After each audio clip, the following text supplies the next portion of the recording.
ಸ್ನೇಹಿತರೆ, ಯಾವುದೇ ರೀತಿಯಾದಂತಹ ಒಂದು ಲಿಖಿತ ಪರೀಕ್ಷೆಯನ್ನು ನಡೆಸದೆ ರೈಲ್ವೆ ಇಲಾಖೆಯಲ್ಲಿ ಖಾಲಿ ಇರುವಂತಹ ಅಪ್ರೆಂಟಿಸ್ ಹುದ್ದೆಗಳ ನೇಮಕಾತಿಗಾಗಿ ಇಲಾಖೆಯು ಅಧಿಸೂಚನೆಯನ್ನು ಪ್ರಕಟಿಸಲಾಗಿದೆ.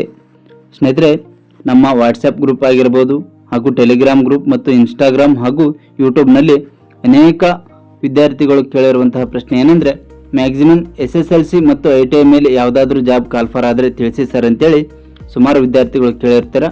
ಹಾಗಾಗಿ ಅವರೆಲ್ಲರಿಗೂ ಸಹ ಈ ಒಂದು ವಿಡಿಯೋ ತುಂಬಾ ಇಂಪಾರ್ಟೆಂಟ್ ಆಗಿರ್ತದೆ. ಸ್ನೇಹಿತರೆ, ಸುಮಾರು 5066 ಹುದ್ದೆಗಳನ್ನು ಭರ್ತಿ ಮಾಡಿಕೊಳ್ಳಲಾಗುತ್ತಿದೆ. ಕೇವಲ SSLC ಮತ್ತು ITI ವಿದ್ಯಾರ್ಥಿ ಪಾಸ್ ಆಗಿದ್ದರೆ ಸಾಕು ಈ ಹುದ್ದೆಗೆ ಅರ್ಜಿಯನ್ನು ಸಲ್ಲಿಸಬಹುದು.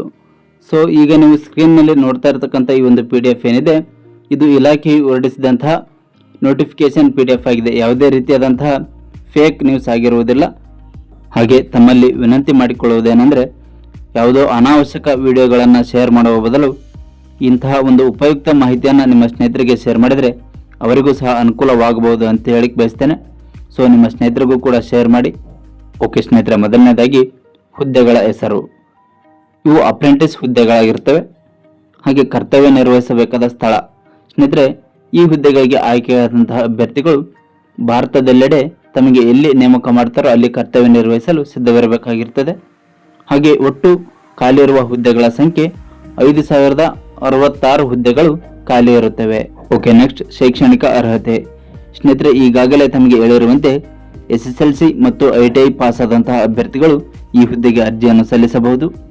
ಹಾಗೆ ಇನ್ನೊಂದು ಇಂಪಾರ್ಟೆಂಟ್ ವಿಷಯ ಏನೆಂದರೆ, SSLCಯಲ್ಲಿ ಕನಿಷ್ಠ 50% ಅಂಕಗಳನ್ನು ಪಡೆದಿರಲೇಬೇಕು.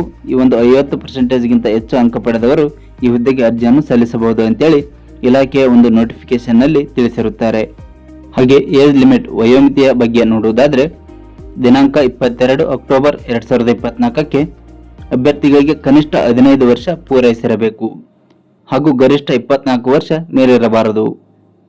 ಹಾಗೆ ಗರಿಷ್ಠ ವಯೋಮಿತಿಯಲ್ಲಿ ಕೆಲವೊಂದು ವರ್ಗಗಳಿಗೆ ವಯೋಮಿತಿ ಸಡಿಲಿಕೆ ನೀಡಲಾಗಿದೆ. SC/ST ಅಭ್ಯರ್ಥಿಗಳಿಗೆ 5 ವರ್ಷಗಳ ವಯೋಮಿತಿ ಸಡಿಲಿಕೆ ಇದೆ. OBC ಅಭ್ಯರ್ಥಿಗಳಿಗೆ 3 ವರ್ಷಗಳು, PWD ಅಭ್ಯರ್ಥಿಗಳಿಗೆ 10 ವರ್ಷಗಳು ಹಾಗೂ ಮಾಜಿ ಸೈನಿಕ ಅಭ್ಯರ್ಥಿಗಳಿಗೆ 10 ವರ್ಷಗಳ ವಯೋಮಿತಿ ಸಡಿಲಿಕೆಯನ್ನು ನೀಡಲಾಗಿದೆ. ನೆಕ್ಸ್ಟ್, ಅರ್ಜಿ ಶುಲ್ಕ. ಅರ್ಜಿ ಸಲ್ಲಿಸುವಂತಹ ಪ್ರತಿಯೊಬ್ಬ ಅಭ್ಯರ್ಥಿಗಳು ಕೂಡ ಅರ್ಜಿ ಶುಲ್ಕವನ್ನು ತಪ್ಪದೆ ಪಾವತಿಸಲೇಬೇಕು. ಈ ಒಂದು ಅರ್ಜಿ ಶುಲ್ಕ ಎಷ್ಟಿದೆ ಅಂತೇಳಿ ನೋಡುವುದಾದರೆ, SC/ST, ಮಹಿಳೆ ಹಾಗೂ PWD ಅಭ್ಯರ್ಥಿಗಳಿಗೆ ಯಾವುದೇ ರೀತಿಯಾದಂತಹ ಅರ್ಜಿ ಶುಲ್ಕ ಇರುವುದಿಲ್ಲ. ಇವರನ್ನು ಹೊರತುಪಡಿಸಿ ಇನ್ನುಳಿದಂತಹ ವರ್ಗದ ಅಭ್ಯರ್ಥಿಗಳಿಗೆ 100 ರೂಪಾಯಿಯ ಅರ್ಜಿ ಶುಲ್ಕ ಇರುತ್ತದೆ. ಈ ಒಂದು ಅರ್ಜಿ ಶುಲ್ಕವನ್ನು ಅಭ್ಯರ್ಥಿಗಳು ಆನ್ಲೈನ್ನಲ್ಲಿ debit card, credit card, net banking ಮೂಲಕ ಪಾವತಿಸಬಹುದು. ಒಂದು ವೇಳೆ ಅರ್ಜಿ ಶುಲ್ಕವನ್ನು ಪಾವತಿಸದಿದ್ದರೆ ತಮ್ಮ ಅರ್ಜಿಯನ್ನು ತಿರಸ್ಕರಿಸಲಾಗುವುದು. ಸೊ ಹಾಗಾಗಿ ಎಲ್ಲರೂ ಕೂಡ ತಪ್ಪದೆ ಅರ್ಜಿ ಶುಲ್ಕವನ್ನು ಪಾವತಿಸಿ. ಹಾಗೆ ಇಂಪಾರ್ಟೆಂಟ್ ಡೇಟ್ಗಳ ಬಗ್ಗೆ ನೋಡುವುದಾದರೆ, ಅರ್ಜಿ ಸಲ್ಲಿಕೆಯ ಪ್ರಾರಂಭ ದಿನಾಂಕ ಸೆಪ್ಟೆಂಬರ್ 23, 2024. ಅರ್ಜಿ ಸಲ್ಲಿಸಲು ಕೊನೆಯ ದಿನಾಂಕ ಅಕ್ಟೋಬರ್ 22, 2024ರಂದು ಕೊನೆಯ ದಿನಾಂಕವಾಗಿರುತ್ತದೆ. ಆಸಕ್ತರು ತಪ್ಪದೆ ಅರ್ಜಿಯನ್ನು ಸಲ್ಲಿಸಿ. ಹಾಗೆ ಹೆಚ್ಚಿನ ಮಾಹಿತಿಗಾಗಿ ಇಲಾಖೆ ಹೊರಡಿಸಿದಂತಹ ನೋಟಿಫಿಕೇಶನ್ PDF ಹಾಗೂ ಅಪ್ಲಿಕೇಶನ್ ಲಿಂಕನ್ನು ಈ ವಿಡಿಯೋದ ಡಿಸ್ಕ್ರಿಪ್ಷನ್ನಲ್ಲಿ ಕೊಟ್ಟಿರ್ತೇನೆ. ಅವಶ್ಯಕತೆ ಇರುವವರು ನೋಟಿಫಿಕೇಶನ್ ಅನ್ನು ಸಂಪೂರ್ಣವಾಗಿ ಓದಿಕೊಂಡು ನಂತರ ಅರ್ಜಿ ಸಲ್ಲಿಸಿ.